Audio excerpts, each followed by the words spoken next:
रुकिए, अगर आप इस चैनल पे इस वीडियो के सामने आ गए हैं तो इस वीडियो को पूरा ज़रूर देखिए। जैसा कि आपने टाइटल देखा, थंबनेल देखा आपने, कि दुष्ट आत्मा हमारे अंदर कैसे प्रवेश करती हैं। दुष्ट आत्मा हमारे अंदर तभी प्रवेश कर सकती हैं जब हम और आप इन दुष्ट आत्माओं को मौका दें।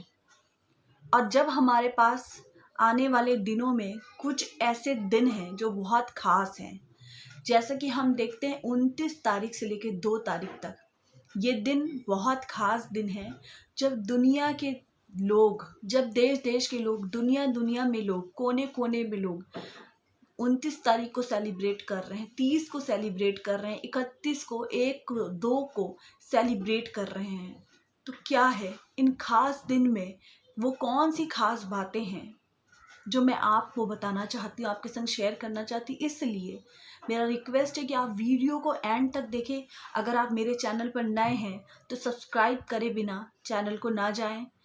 वीडियो को लाइक ज़रूर करें, क्योंकि जब आप वीडियो को लाइक करते हैं तो इससे हमें बहुत मोटिवेशन मिलती है। यीशु मसीह के पीछे चलने वाले विश्वासी हैं। यदि आप अपने आप को विश्वासी और आप अन्य जाति में से प्रभु यीशु मसीह में आए हैं, आपने बपतिस्मा लिया है, आपने पापों की क्षमा पाई है, और जब 29 तारीख का दिन आता है, ये जो 29 अक्टूबर है, ये 5 दिन जो हैं 29 से लेकर 2 तारीख तक, इन 5 दिनों में अगर आप मूर्ति पूजा तो नहीं करते हैं, पर मूर्ति पूजा जो लोग करते हैं, सेलिब्रेट करते हैं, आप उनकी चीज़ों को देखकर, उनके घर के माहौल को देखकर, अपने पड़ोसियों को देखकर, अपने रिश्तेदारों को देखकर थोड़ा सा बहक जाते हैं। और बहक क्या जाते हैं कि आप मूर्ति पूजा तो नहीं करते, पर क्या करते हैं, धनतेरस वाले दिन आपका दिल करता है कि मुझे कोई एक नई चीज़ लेनी थी, मुझे याद आ गया और मैं आज लेके आऊँगी। ऐसा करते हैं अगर धनतेरस वाले दिन, तो आप मौका दे रहे हैं विरोधी को, शैतान को, कि वो आपके जीवन में प्रवेश करे। क्योंकि आपका ख्याल, आपके जो विचार है, सोच है, आपने अपने मन में बहाने को ढूंढा है, कि आपने कहा बहाना करके कि मुझे ये वाली चीज़ चाहिए थी और आज वो दिन है, मैं मूर्ति पूजा तो नहीं करती, मैं इनसे अलग हूँ, पर आप जाके उनके समान वैसा काम करते हो। या फिर आप छोटी दीपावली में आप कहते हो आप मूर्ति पूजा नहीं करोगे, पर आप उनके जैसी डिशेस को बनाते हो, जो खास डिशेस वो लोग बनाते हैं, प्रिपेयर करते हैं, आप उनकी नकल करते हो। और दिल में कहीं ना कहीं आपके अंदर चलता रहता है, आपके अंदर एक इच्छा है जो आपके होठों पर नहीं है, आपके बोलने में तो नहीं है शायद, पर आपके अंदर है। आप वैसे काम चुपके से आपके अंदर से वो चीज़ें निकल के आ जाती हैं कि आप, अब जब बड़ी दिवाली आई, छोटी दिवाली आई, तो आप कहोगे मैं पूजा नहीं करती, पर मैं दिया तो ज़रूर जलाऊंगी, मैं अपने घर में लाइट्स तो ज़रूर लगाऊंगी। क्योंकि आपके अंदर अगर वो छोटी सी एक चिंगारी भी है अगर, तो बस वो काफ़ी है शैतान को मौका देने के लिए। क्यों, आगे मैं बताऊंगी, वीडियो को स्किप ना करें, बुरा ना लगने दें अपने मन को थामे रहें, और विश्वास के संग अपने कानों को खोलें और सुने। और उसके बाद एक और सेलिब्रेशन होता है गोवर्धन पूजा, फिर एक होता है भाई दूज। आप मूर्ति पूजा तो नहीं करते हैं, पर आप भाई दूज सेलिब्रेशन कर लेते हैं, सेलिब्रेट करते हैं आप, ठीक है। आप उसको सेलिब्रेट करते हो, आप कहते हो कि नहीं, हम बस कुछ नहीं, हम बस ऐसा गिफ्ट देना है हमें अपने भाई को, या भाई अपनी बहन को गिफ्ट देना। क्यों, आज ही के दिन क्यों आपको गिफ्ट देना है, या दीपावली के दिन ही आपको दिए क्यों जलाने हैं, या धनतेरस वाले दिन ही आपको नया बर्तन क्यों खरीदना है। आप उसके एक दिन पहले भी खरीद सकते हो, और ये सब खत्म होने के बाद भी आपकी मार्केट वैसी ही रहेगी, आप ले सकते हो, आपको अच्छा बेहतर मिल जाएगा। लेकिन अगर आपके दिल के अंदर ऐसी कोई भी बात है, एक छोटी सी चिंगारी के समान, तो उसको वहीं रोक ले, वहीं पे थाम ले अपने आप को आप। क्योंकि हमारी और आपकी लाइफ अन्य जातियों की तरह नहीं है। प्रभु यीशु मसीह ने क्रूस पे अपने लहू को बहा के हमें मोल ले लिया है और हमें निकाला है अंधकार से ज्योति में लेके आया है वो हमें। किसी भी फेस्टिवल के खिलाफ नहीं हूँ, मैं किसी धर्म जाति के खिलाफ बात नहीं कर रही हूँ, पर मैं अपने प्रभु यीशु मसीह की अधीनता में होकर वचन क्या कहता है, हमें और आपको किन विधियों को, नियमों को मानना चाहिए, किन आज्ञाओं के अधीन रहना चाहिए। मैं आइए वचन में प्रभु ने क्या कहा है। व्यवस्था विवरण 30 का 17 से लेकर हम पढ़ेंगे 19 पद तक। व्यवस्था विवरण 30 17 से लेकर 19 तक।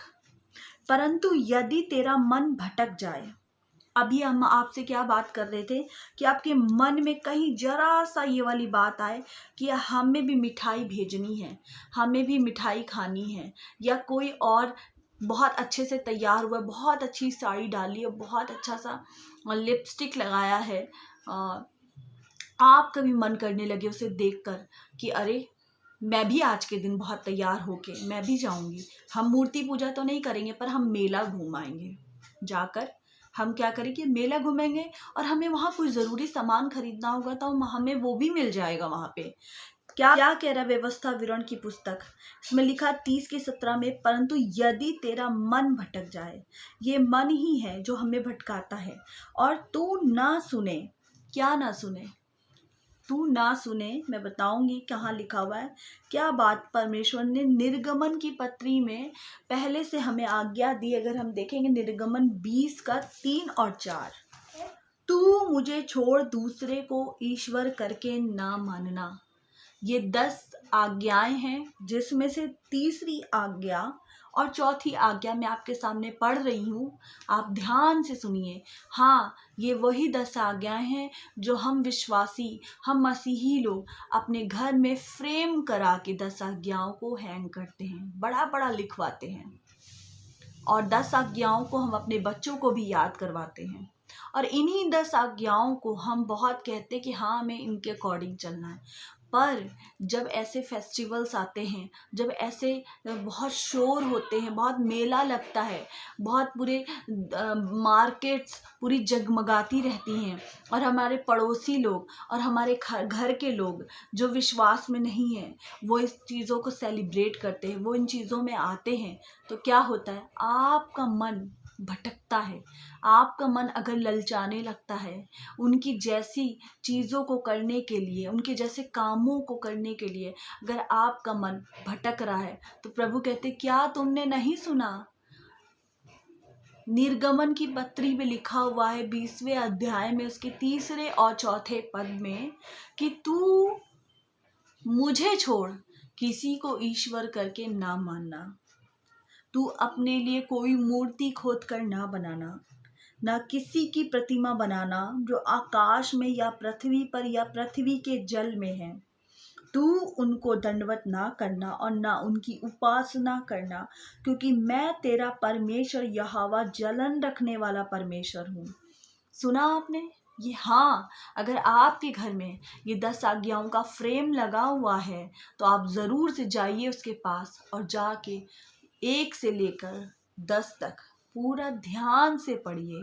उसमें से तीसरा और चौथा पद क्या कहता है, आप बाइबल से भी पढ़ सकते हैं। निर्गमन 20 में जो आज्ञाएं हैं उनको ध्यान से पढ़िए और अपने मन को काबू में रखिए, क्योंकि इसकी बहुत बड़ी हानि हो सकती है, जो मैं आपको वो भी बताऊंगी आगे चल के। फिर हम व्यवस्था विवरण 30 पर आ जाते हैं, उसके 17वें पद को फिर से पढ़ते हैं। परंतु यदि तेरा मन भटक जाए और तू ना सुने, क्या ना सुने, जो परमेश्वर ने 10 आज्ञाएं दी हैं उसमें से तीसरे और चौथे पद की आज्ञा तू ना सुने और भटक कर पराये देवताओं को दंडवत करे और उनकी उपासना करने लगे, तो मैं तुम्हें आज यह चेतावनी दिए देता हूँ कि तुम निसंदेह नष्ट हो जाओगे। और जिस देश का अधिकारी होने के लिए तू यरदन पार जा रहा है, उस देश में तुम बहुत दिनों के लिए रहने ना पाओगे। मैं आज आकाश और पृथ्वी को तुम्हारे सामने इस बात की साक्षी बनाता हूँ कि मैंने जीवन और मरण, आशीष और शाप तुम्हारे आगे रखा है, इसलिए तू जीवन ही को अपना ले कि तू और तेरा वंश दोनों जीवित रहें। इसलिए अपने परमेश्वर यहोवा से प्रेम करो और उसकी बात मानो और उससे लिपटे रहो, क्योंकि तेरा जीवन और दीर्घ जीवन यही है। परमेश्वर ने हमें कहा है वचन में, बाइबल में हमें बताया कि हमें क्या करना है, क्या नहीं करना है। उन्हें तो पता है कि उन्हें क्या क्या चीज़ें करनी है और वो उसके अकॉर्डिंग कर रहे हैं। पूरी दुनिया वैसे चल रही है, पर हमको परमेश्वर ने दुनिया में से अलग किया है, क्योंकि परमेश्वर के वचन में लिखा हुआ है कि उसने हमें संसार में से निकाल लिया। हम संसार में तो हैं, पर हम संसार के नहीं हैं। और संसार से अगर हम मित्रता रखते हैं तो हम परमेश्वर के बैरी हैं।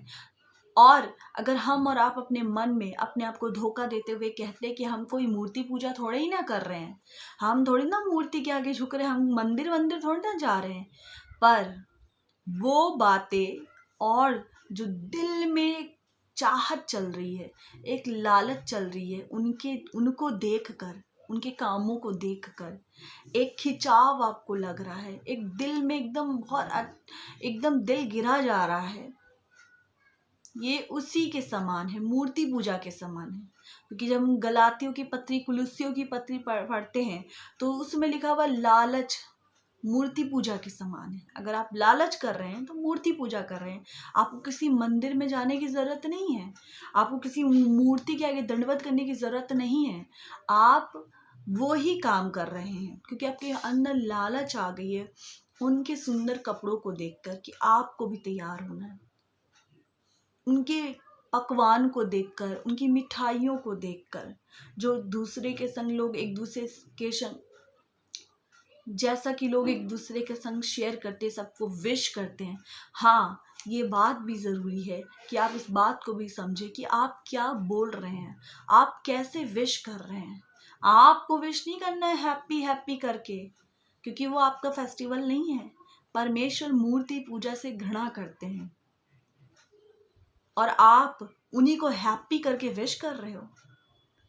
एक और वचन मैं आपके सामने पढ़ूंगी, इसमें लिखा है भजन संहिता 5:4 में, क्योंकि तू ऐसा ईश्वर नहीं, कौन? तू, यानी कि प्रभु यीशु मसीह ऐसा ईश्वर नहीं जो दुष्टता से प्रसन्न हो, और बुराई तेरे साथ नहीं रह सकती। अगर हम हैप्पी हैप्पी करके उनके फेस्टिवल को विश करेंगे तो क्या है, मूर्ति पूजा के समान है और प्रभु से घृणा करते हैं। और वचन में लिखा है भजन संहिता 5:4 में, क्योंकि तू ऐसा ईश्वर नहीं जो दुष्टता से प्रसन्न हो। अगर हम ये दुष्टता का काम, घृणित काम करते हैं, बहुत एक दूसरे को टेक्स्ट करते हैं, इमेजेस सेंड करते हैं, स्टेटस लगाते हैं, हम मसीही लोग हैप्पी ये हैप्पी वो, जो अन्य जातियों का अभी सेलिब्रेशन होने वाला है, करते हैं, तो ये उसी के समान है। क्यों? क्योंकि हम मानते हैं ऐसा, तभी तो हम ये लगा रहे हैं। जिस चीज़ को हम मानते नहीं है उसको हम क्यों ही प्रचार करेंगे, क्यों टेक्स्ट करेंगे, क्यों हम लगाएंगे अपने स्टेटस पे या हम शेयर करेंगे? हम नहीं करेंगे। पर लिखा हुआ है भजन संहिता 5:4 में कि क्योंकि तू ऐसा ईश्वर नहीं जो दुष्टता से प्रसन्न हो, बुराई तेरे साथ नहीं रह सकती। अगर मैं ये काम कर रही तो मेरे अंदर लालच नाम का बुराई है, और कह रहा है और बुराई तेरे साथ नहीं रह सकती। तो अगर हमारे अंदर ये वाली बुराई, ये वाली कमी पाई जाती है तो प्रभु हमारे साथ नहीं रह सकता, ना हम प्रभु के साथ रह सकते। आप पढ़िएगा भजन संहिता 5:4, क्योंकि तू ऐसा ईश्वर नहीं जो दुष्टता से प्रसन्न हो और बुराई तेरे साथ नहीं रह सकती। अगर हम और आप चाहते हैं कि परमेश्वर हमारे संग रहे तो हमें टाटा बाय बाय करना होगा। इनके जैसे कामों से, जो मैंने आपसे बोला कि आपको लगता है, अपने आप को आप धोखा ना दे कि आप मूर्ति पूजा नहीं कर रहे हैं, आप उनके जैसे सेलिब्रेशन नहीं कर रहे हैं, पर हाँ दिया जला सकते हैं। सोच के तो देखिए, क्या वो दिए जलाने से हमारे घर का अंधकार दूर हो सकता है? तो एक नाशवान दिया है, अगर दिए में बत्ती और तेल ना हो तो वो जलेगा नहीं। और अगर हमने बाती उसमें लगा दी और ऑयल डाल दिया, उसे जला दिया, कितनी देर जलेगा? 1 घंटा, 2 घंटा। आप उसमें ऑयल डाल के आप उसको कुछ दिन और चला भी सकते हैं, पर वो नाशवान है। और हम अविनाशी परमेश्वर की सेवा करते हैं और अविनाशी बीज के द्वारा हमने जीवन को पाया है।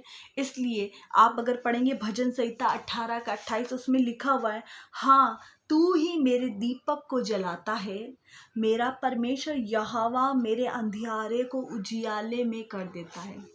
हमारा परमेश्वर यहोवा जिसने प्रकाश बनाए, सूरज बनाए, चांद बनाए, तारों को बनाया, बोल के बना दिया, बैठे बैठे बस बोला और बन गए। वो परमेश्वर हमारे अंधियारे को उजियाला कर देता है, वो हमारे दीपक को जलाएगा, तब हमारा उद्धार होगा। सच्ची खुशी और सच्चा आनंद और सच्चा जो सेलिब्रेशन होता है वो परमेश्वर की ओर से हमारे अंदर आता है, हमारे जीवन में आता है। और अगर हम इन कामों को जो मैंने आपको बताया है परमेश्वर के वचन के विरोध में ना जाके इन कामों में अपने आप को नहीं देते हैं तो हम बचे रहेंगे। परमेश्वर की शांति हमारे हृदयों में सारी समझ से परे काम करेगी। और हाँ, जो काम हमारे रुके हुए हैं वो बन पड़ेंगे अगर हम उसकी आज्ञाओं में बने रहें और उसके वचन के अनुसार चलने की कोशिश में लगे रहें निरंतर, तो हमारे वो काम बन जाएंगे जो आज तक नहीं बने। आप नोटिस करिएगा, आप पूरी वीडियो देख रहे हैं, अगर आपने अपने आप को इसके अकॉर्डिंग, वचन के अकॉर्डिंग दिया, आपने अपने ऊपर, अपने मन पर कंट्रोल किया और प्रभु का भय मानते हुए आपने अपने आप को इन कामों में नहीं दिया, मैं आपको बता रही हूँ, आप अपनी गवाही बहुत जल्द रिसीव करने वाले हैं। आप अपनी गवाही को इंस्टेंट तरीके से लेने वाले हैं, तुरंत की तुरंत परमेश्वर की ओर से। आपके घर में अगर बीमारी का राज है तो बीमारी जाती रहेगी यीशु के नाम से। अगर आपके घर में क्लेश है, झगड़ा है, लड़ाई है, हस्बैंड वाइफ में रिलेशन में गड़बड़ी है, क्या होगा? वो दुष्ट दुम दबा के भागेगा। क्यों? क्योंकि अब उसकी पाँव रखने की जगह नहीं होगी। अगर आपने पाँव रखने की जगह दी तो वो आएगा। लिखा हुआ है, दुष्ट आता है, घात करता है, हत्या करता है, नाश करता है, सब कुछ बर्बाद कर देता है। वो थोड़ी देर की खुशी के बदले आप क्या कर रहे हो? एक लेन देन कर रहे हो, आप दुष्ट को जगह दे रहे हो। पर अगर आप यहोवा परमेश्वर के बनाए हुए नियमों के अनुसार, उन 10 आज्ञाओं के अनुसार, जिसमें तीसरे और चौथे पद में जो लिखा है उसके अनुसार चलोगे, तो लिखा हुआ है कि परमेश्वर आपको ब्लेस करेगा, साथ साथ आपके नाती पोतों को, आपके वंशजों को ब्लेस करेगा।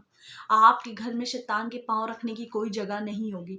बट अगर आप नहीं करते हो ऐसा, तो आप दुष्ट आत्माओं को इनविटेशन कार्ड दे रहे हो हैप्पी हैप्पी करके, और वो हैप्पी हैप्पी आएंगी पर आपको हैप्पी रहने नहीं देंगी। ये सच है, आप इस बात को आजमा के देख सकते हो, क्योंकि हमारा परमेश्वर कहता है कि चख कर देखो वो कैसा भला परमेश्वर है। आपने मेरे चैनल को सब्सक्राइब नहीं किया है तो आपसे रिक्वेस्ट है कि आप ज़रूर से चैनल को सब्सक्राइब करें। और भी वीडियोस है चैनल पर, आप ज़रूर से उनको चेकआउट करें। और वीडियो अगर अच्छी लगी है तो आप वीडियो को लाइक कर सकते हैं, फ्रेंड्स के संग, फैमिली के संग शेयर कर सकते हैं। प्लीज़ प्लीज़ आप सबसे रिक्वेस्ट है कि जब तक मेरी पूरी रिकवरी नहीं होती आप मेरे लिए प्रार्थना करते रहें। मैं आपके लिए प्रार्थना कर रही हूँ रोज़, और आप मेरे लिए प्रार्थना करते